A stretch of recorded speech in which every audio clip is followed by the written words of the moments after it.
අයියේ අම්මව හදිසියෙම ඉස්පිරිතාල නවත්තලා අයියේ බයිසිකලේ පොඩ්ඩක් දෙන්නකෝ ගිහින් අම්මව බලලා එන්න. උඹලට බයිසිකල් දෙන්න නෙවෙයි අපි සල්ලි දීලා බයිසිකල් ගත්තේ මචං. ආඩුවේ ඵලයක්.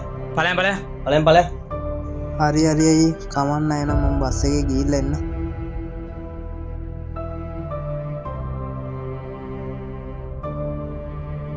මල්ලි මේ බයික් පොඩ්ඩක් දෙන්න බැරිද ගමනක් ගිහින් එන්න. ඕක ආන්නත් දෙයක්ද අයියේ? ආය අතුරු ගිහිල්ලා එන්න.